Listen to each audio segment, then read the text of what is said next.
English video. So today I'm going to be reading an essay that I wrote for an English class during college. The professor basically told us to write about something objectively to explain a single subject in a thorough way. As he was an older man, I figured he didn't know too much.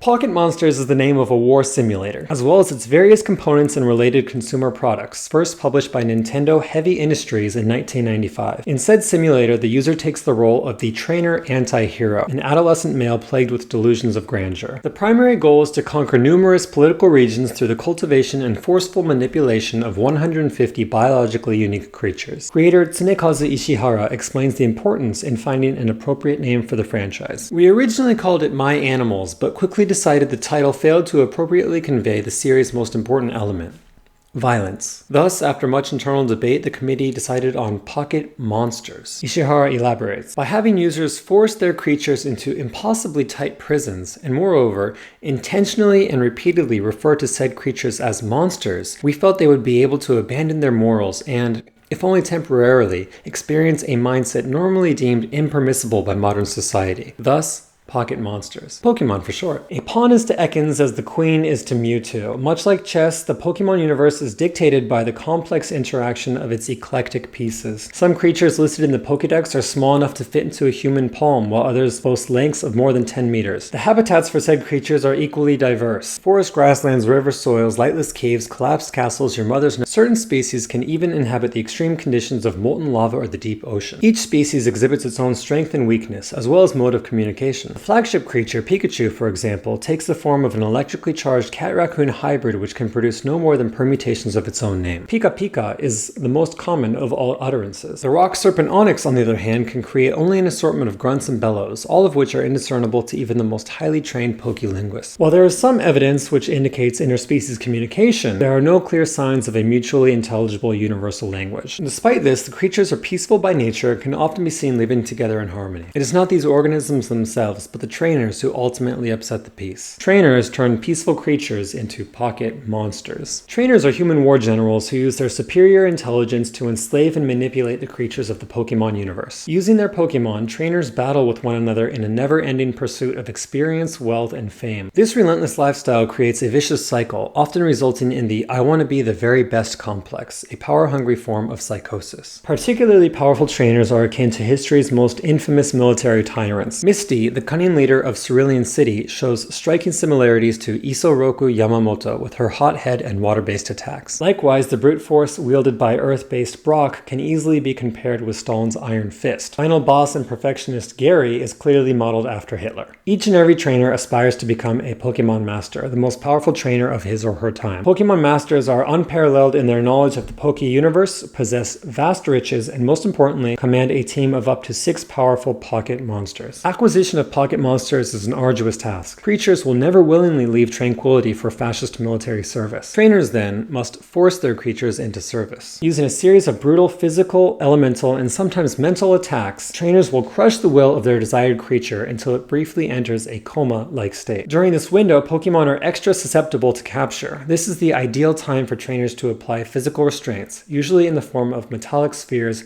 encoded with red shock technology. If captured, creatures become pocket monsters, bound to a double hell of both solitary confinement and perpetual war. Ash Ketchum, an especially sadistic trainer, teases his Pokemon, letting only his beloved Pikachu run free, while the rest are forced to the cold confines of the Pokeball prisons. The typical Pokebattle shares many characteristics with colonial warfare. Each monster takes turns attacking in an honorable face-to-face match, while trainers bark out commands far and safe from the action. Trainers also serve as medics at this time, continually pumping their retired Pokemon full of performance-enhancing steroids, euphemistically referred to as items. When morale and energy have been depleted, reinforcements are then switched in to relieve the exhausted. Battles can last anywhere from a matter of minutes to several hours, and end when either side has run out of functional Pokemon. It should be noted that there have been instances of guerrilla warfare tactics utilized by a particularly ruthless pair known only as Team Rocket. Rocket seeks elusive Pokemon in the hopes of later exchanging them for liquid assets. Fortunately, the duo often creates almost silly strategies which, one way or another,